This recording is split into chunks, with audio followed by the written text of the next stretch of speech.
Tidak. Ya, konsep dasarnya ada di Quran surah kelima Al-Maidah di ayat ke-35.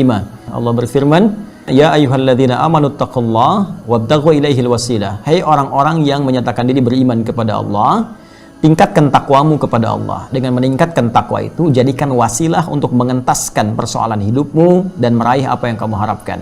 Jadi wasilah atau media untuk mengentaskan persoalan kehidupan itu caranya meningkatkan takwa. Karena itu penegasannya disebutkan di Quran surah ke-65 di akhir ayat yang kedua, di awal ayat yang ketiga. Wa may yattaqillaha yaj'al lahu makhraja. Siapa yang mampu meningkatkan takwanya kepada Allah, maka Allah akan berkenan memberikan jalan keluar, solusi, mengentaskan kesulitannya. Wa yarzuqhu min haitsu la yahtasib, bahkan memberikan rezeki dari sisi yang tidak dia duga. Bahkan seterusnya, yaj'al lahu min amri yusra, menjadikan hidupnya menjadi lebih mudah, nyaman, hilang sulitnya. Yusra lawannya usra. Ketika yusra muncul, usranya hilang, ya kan?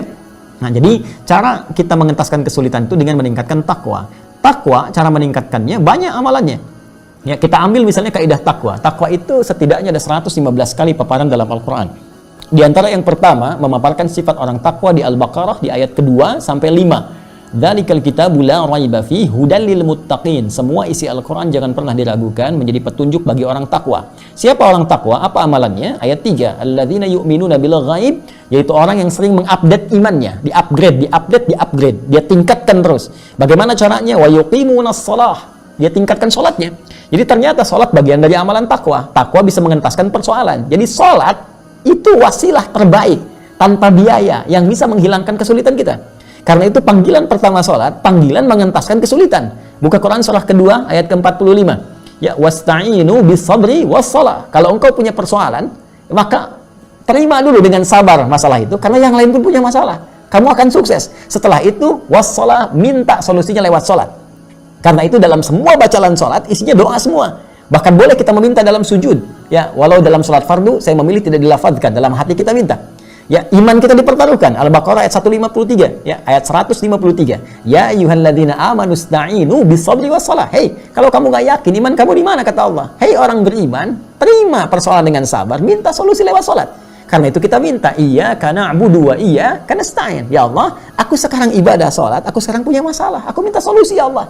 Maka lihat hadis qudsi jawabannya. Hadza baini wa baina 'abdi wa li 'abdi masal. Kata Allah, ini perjanjian antara aku dengan hambaku. Kalau hambaku benar salatnya, aku tuntaskan, aku berikan semua permohonannya. Satu salat. Dan salatnya bentuknya jama' di situ, teman-teman sekalian. Ya, bentuk mufrad yang bermakna jama'. Wa yuqimunas shalah. Alif lam shad lam wawu ta marbutah. Ya. Ya, kalau bentuknya jama' dalam konteks luas artinya bukan fardu saja. Mulai tahajudnya kerjakan. Konsisten tahajud, teman-teman. Itu Allah berjanji, dengan Anda menunaikan tahajud diberikan 4 hal. Salah satunya dientaskan dari segala kesulitan. Ya, Quran surah ke-17 ayat 79 sampai 81. Wa minal laili fatahajjad bihi nafilatan laka, ya, asa ayyab'atsaka rabbuka maqama mahmuda. Allah angkat nanti karir Anda. Ya, wa qur rabbi adkhilni mudkhala sidqin, dibimbing mengawali pekerjaan. Wa akhrijni mukhraja sidqin, dibimbing mengentaskan kesulitan. Wa ja'alni min ladunka sultanan nasira, dilindungi kalau ada orang yang ingin sengaja menjahili Anda dalam pekerjaan.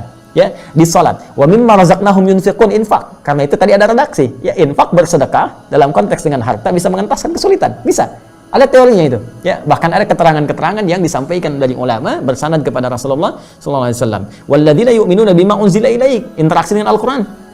Al-Quran membuka semua hal kesulitan. Kalau Anda sedang gelisah, punya masalah, alih-alih bikin status ya di media sosial, ambil wudhu, buka mushaf, baca. Itu saat baca minimal Allah tanamkan ketenangan dalam jiwa. Sehingga dengan tenang itu kesulitan mudah untuk dientaskan. Jadi bisa dengan sholat, ya, bisa dengan infak, sedekah kalau ada harta, bisa juga dengan Al-Quran, menghafal Al-Quran, memahami, membaca, diikhtiarkan untuk mendapatkan solusi dari Allah Subhanahu wa Ta'ala.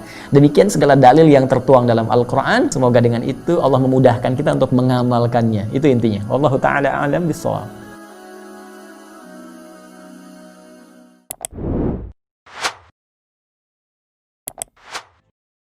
Thank you.